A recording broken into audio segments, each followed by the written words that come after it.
João Fonseca, também é um dos lesados, mas esse já recebeu algum dinheiro. Já recebeu? Foi comigo ao Porto. Está, João? Está bom, Samuel? Está bom? Olá, bom dia. Já te calma, foi-te embora. O Sr. dizer que também é um dos lesados aqui do BPN, não é? Sou. Mas tu já recebeste metade de quando foste comigo ao Porto, lá. Mais ou menos metade, Já né? recebeu. Já. Vá lá, Mas o resto vai recebê-lo também, não é? Eu acho que sim, que sim. Eu queria recebê-lo já. Onde é que acha que andará o seu dinheiro? Em que sítio é que ele andará? Em offshores e na Suíça, você é capaz de andar por aí. Porque se quiserem, eles vão buscá-lo. E podem aliviar os impostos aos portugueses. Foi a maior fraude de toda a história, que nós pagamos com o nosso dinheiro de contribuintes e não acontece nada.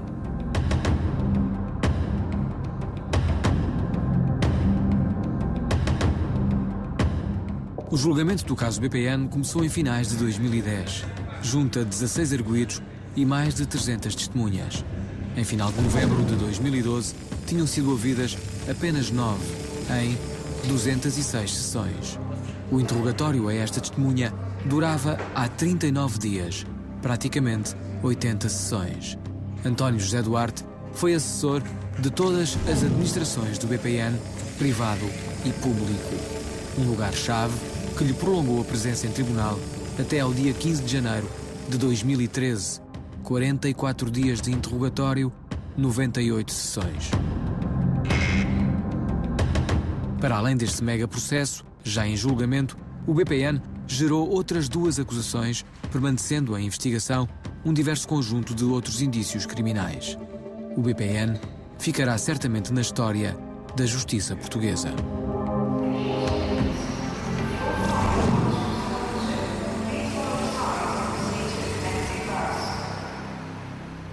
Está em causa um indecifrável esquema de desvio de dinheiro que a nacionalização do BPN transformou em dívida de um país a definhar. Recuperá-lo deveria ser a chave.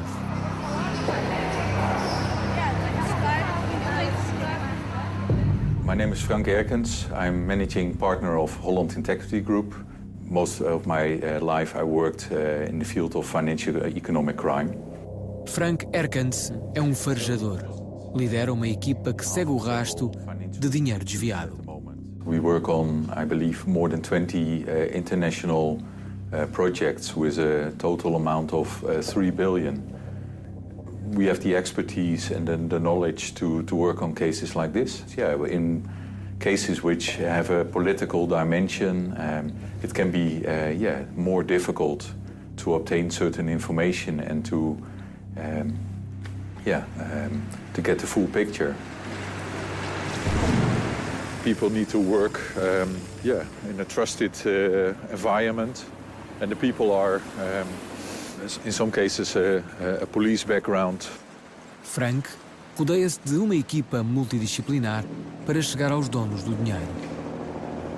They have to collect all kinds of information regarding the companies involved, the individuals involved, the contracts, the transactions, the flows of funds, the assets, and then you can use that to understand the predicate offenses, the embezzlement, the fraud, and that's what you need to go after the money, to trace and freeze and seize assets.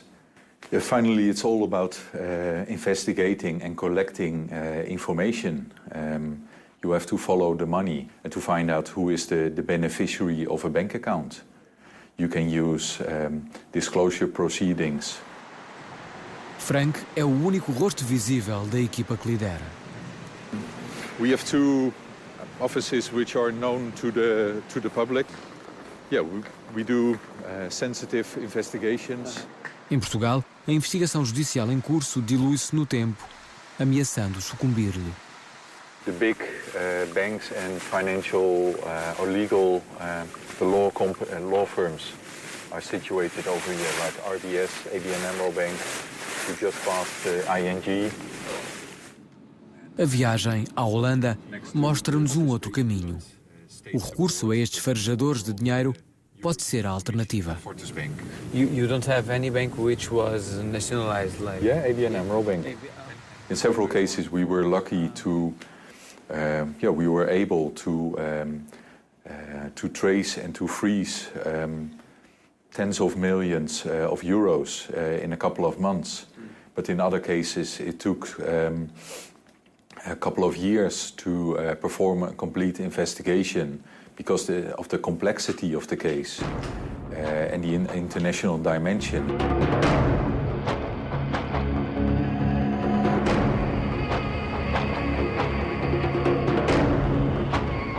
Um ex-diretor e 2 funcionários do BPN que integram o grupo dos que aceitaram conversar com a SIC, mas que não permitiram a recolha de imagens das conversas, utilizam o termo caixote para classificar o buraco das contas abertas em offshore. Bom dia, doutor, como está? Tudo bem, obrigado. A mesma conclusão sobressai nas 3 versões. Esse dinheiro está perdido. O caixote foi entregue a advogados e está lá, adormecido. Estamos a falar de uma verba que oscila entre os 600 e os 700 milhões de euros. Dinheiro que terá sido usado por gente selecionada pela administração de Oliveira e Costa para a compra de ações da SLN. Esses nomes, alguns são conhecidos, outros estão no segredo dos deuses. Ninguém fala deles. Testas de ferro. Será essa a única classificação possível? Comprava-se, portanto, financiado pelo próprio banco, a um juro baixinho, com a promessa do banco recomprar uns anos depois com uma taxa de remuneração muito superior ao baixo juro do empréstimo com que esse particular tinha adquirido essas ações. Isto é fraude. Isto é um jogo viciado. É a forma de usar o património do banco para valorizar os rendimentos de alguns clientes. Quando saiu da SLN em 2007, Luís Caprichoso, número 2 de Oliveira e Costa, terá beneficiado de um acordo de recompra. O Dr. Caprichoso vendeu algumas a 3 euros. Muitos dos acionistas, os tais que ganharam muito dinheiro com o grupo, até tiveram a sorte de sair antes e vendê-las bem vendidas. Havia um certo tipo de clientes que não era tratado da forma normal, nomeadamente acionistas, mas também alguns clientes que eram clientes do banco. Sabíamos que eram pessoas com grandes possibilidades financeiras, mas as contas não apresentavam saldo, não tinham expressão. Isto começámos aqui a ver que havia qualquer coisa mais esquisita. E viemos a saber mais tarde que era dinheiro vivo que entrava e que também saía sem deixar rastro. Foram milhões e milhões e milhões de euros que entraram no banco sem entrar no circuito bancário. Esse tipo de clientes chegavam às agências e vinham com as coisas negociadas, feitas, tratadas. Portanto, nós cumprimos instruções. A recompra é uma decisão assumida pela administração do banco. Que ele depois assinou um conjunto de contratos de recompra, que era, vendia ações a 2 euros, assim, e dizia-lhe, eu daqui a 2 ou 3 anos vou comprá-las a 2,5. E assinava isto. Só ele. Ele é que fazia isto. E isto não aparecia no balanço, nem nas contas de 10 anos. Nós desconhecíamos isto tudo. Isto só aparece após o Dr. Oliveira Costa ser mandado embora, é que verificamos que havia tantos contratos de recompra que nós estaríamos desgraçados. Esses eram assim, as tais pessoas que não eram acionistas da SLN. Que entravam só para ganhar dinheiro, fazer negócios. Foram pessoas que se serviram e talvez por isso o grupo nunca tivesse tido problema.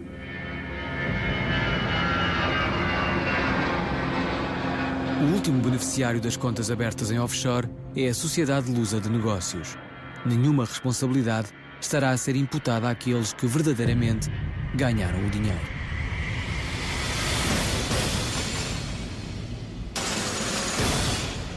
Alguns desses nomes foram revelados pela SIC numa reportagem emitida em dezembro. Duarte Lima e Arlindo Carvalho, por exemplo, parecem corresponder ao perfil do testa de ferro. Mas na lista dos potenciais testas de ferro sobressai uma personagem mistério. Ricardo Oliveira, um empreendedor, terá caído nas boas graças de Oliveira e Costa. Poucos o conhecem, poucos o viram. Esta foi a única imagem que encontramos dele. Eis o retrato possível desta enigmática figura. Partiu do zero. No final dos anos 80, fez fortuna no setor imobiliário, estabelecendo pontes com dinheiro fresco vindo do norte da Europa. Dois homens que estiveram próximos do antigo presidente do BPN e da SLN garantem-nos que Ricardo Oliveira conquistou influência, trazendo negócios para o grupo que, numa primeira fase, se revelaram rentáveis. O empreendedor ter-se-á apercebido das fragilidades do grupo, ameaçando revelá-las. O silêncio pode ter custado a Oliveira e Costa investimentos imobiliários ruinosos, patrocinados por Ricardo Oliveira. Ricardo Oliveira é arguido no processo principal em julgamento desde 2010 e num processo filho do BPN, onde também são arguidos o ex-ministro da Saúde, Arlindo Carvalho, e o ex-deputado do PS, José Neto. Ricardo Oliveira recusou prestar declarações à SIC. Numa escala infinitamente mais pequena, Cavaco Silva beneficiou de um dos acordos de recompra que marcaram a gestão de Oliveira e Costa. O Presidente da República e a filha lucraram mais de 350 mil euros em 2 anos e meio. Compraram as ações a 1 euro, venderam-nas por 2,40 euros, tendo obtido um lucro de 140%. Nenhum ilícito criminal, porém, pode ser imputado ao Presidente da República.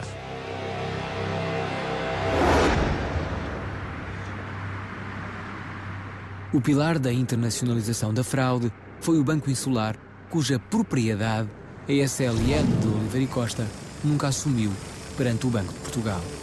Os cofres do Banco Insular, que as operações clandestinas deixavam vazios, eram permanentemente alimentados pelo BPN Cayman. Caimão é um paraíso fiscal sob administração britânica, perdido nas Caraíbas. Lugar certo para alojar aplicações de elevado montante de clientes que preferem escapar à carga fiscal e à monitorização das autoridades portuguesas. Os clientes de Cayman tinham depósitos em Cayman, pela necessidade de funding que o Banco Insular tinha, fazia-se a transferência desses depósitos para o Banco Insular, que serviam para, digamos, completar o balanço do Banco Insular. Nas 2 comissões parlamentares de inquérito ao caso BPN, António Franco, administrador com o pelouro das operações, foi praticamente o único dos 71 convocados que assumiu o verdadeiro papel do Banco Insular, confirmando a existência de um balcão virtual.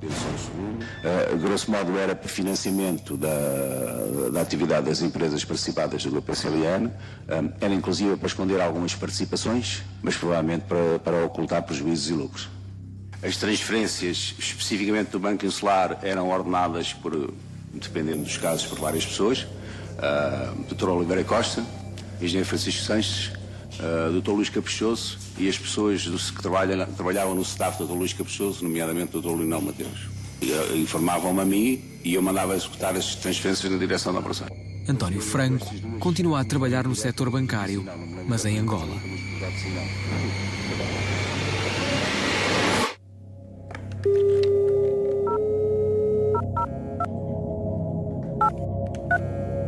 Contactámos o diretor de contabilidade do BPN nos tempos de Oliveira e Costa, que garantiu nunca se ter apercebido da existência de operações fora de balanço.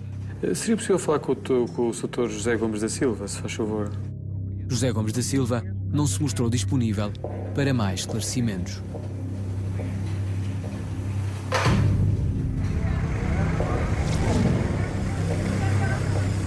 Quando as autoridades de supervisão em Cabo Verde começaram a ter dúvidas sobre o pequeno banco que tinha o BPN como o único cliente, a administração de Oliveira e Costa decidiu esconder as operações clandestinas num balcão virtual. O critério do Banco Insular que definia era o Dr. Oliveira Costa se queria pôr ou não dentro do balanço. Pedimos uma entrevista ao governador do Banco de Cabo Verde, mas o pedido foi recusado. Cabo Verde não é um paraíso fiscal, mas a legislação é mais permissiva do que a portuguesa. Os bancos portugueses criaram extensões nas ilhas africanas. O Insular era apenas um dos bancos cabo-verdianos do universo BPN. Funcionava como os outros neste prédio, na cidade da Praia. Não fomos autorizados a filmar no interior, mas a fotografia de um dos bancos que resiste, agarrado ao que resta do BPN, é bem o sinal da atividade bancária que se vive por estas paragens.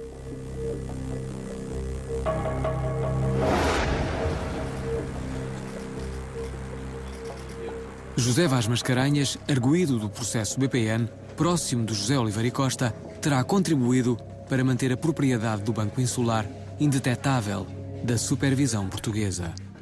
Chegámos a ter encontro prometido com ele, mas a data nunca chegou a ser marcada.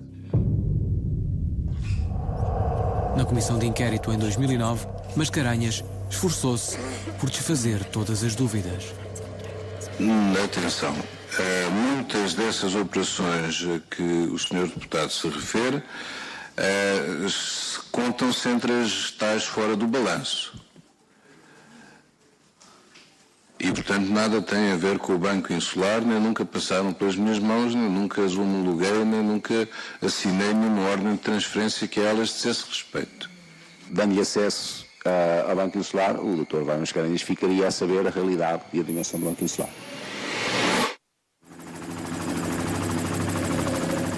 O Banco Insular integrava o universo da SLN, ainda que de forma disfarçada, desde finais de 2001.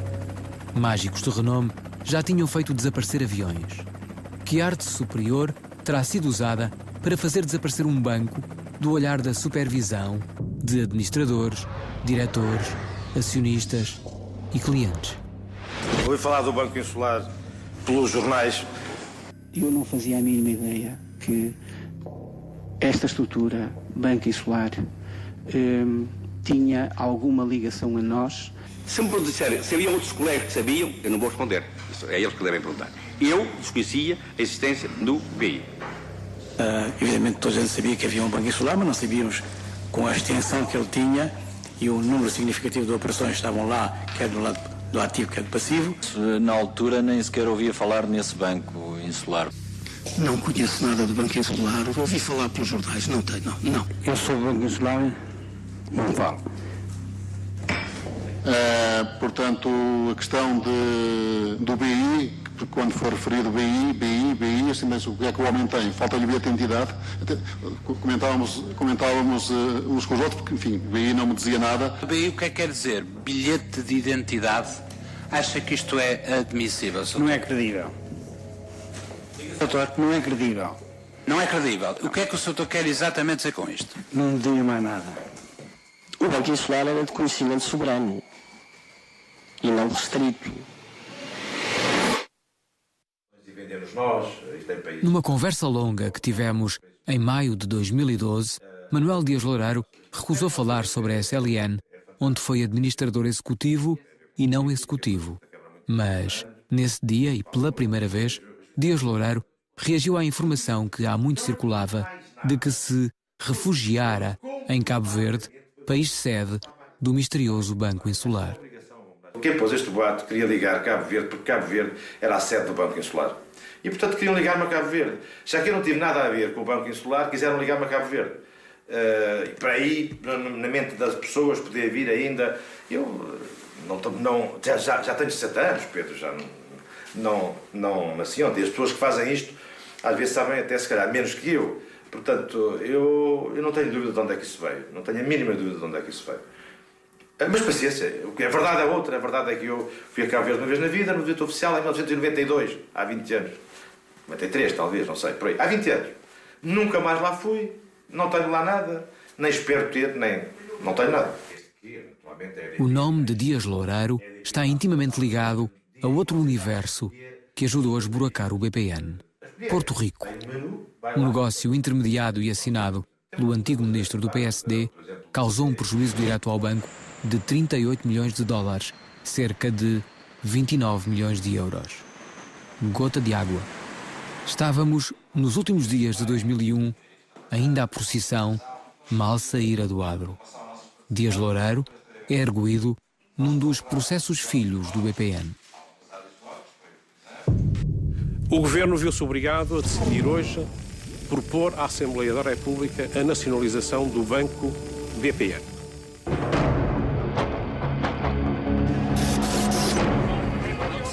– 2 de novembro de 2008. A banca americana sucumbirá à crise do subprime. O mundo da alta finança era, afinal, uma tremenda ilusão. A bolha rebentou. A nacionalização do BPN é também fruto do alarme global. Depois da saída de Oliveira e Costa, os acionistas da SLN acreditavam ter descoberto o caminho, colocando no banco Miguel Cadilho. A administração, liderada pelo ex-ministro das Finanças de Cavaco Silva, criou um plano que deveria tapar os buracos que acabara de encontrar no BPN e na SLN. Quando nós chegamos ao BPN, mandamos fazer umas auditorias. Detectamos 700 milhões, números redondos, de imparidades. Dissemos aos acionistas, meus senhores, temos esta situação assim, precisamos de reforçar os capitais. A administração Cadilho montou uma operação de recapitalização do BPN que envolvia investimento privado e público. O Estado deveria entrar com 600 milhões de euros a título de empréstimo. E recusei essa proposta porque não podia aceitar que fossem os contribuintes portugueses a pagar as perdas ou a suportar grande parte das perdas acumuladas por esta instituição. Entre problemas de falta de liquidez, descobertos injustificados, crédito mal parado e despido de garantias, ativos altamente desvalorizados, antes sobrevalorizados, negócios ruinosos, as perdas identificadas após a nacionalização rondavam os 2 mil milhões de euros. Estávamos em janeiro de 2009. Em 2013, 5 anos depois da saída de Oliveira e Costa, sabemos que o prejuízo para os contribuintes pode afinal chegar aos 7 mil milhões de euros. A responsabilidade não termina na gestão de Oliveira e Costa. A gestão nacionalizada do BPN, a venda ao BIC a preço de saldo, não podem ficar de fora da cratera que a todos nos engole.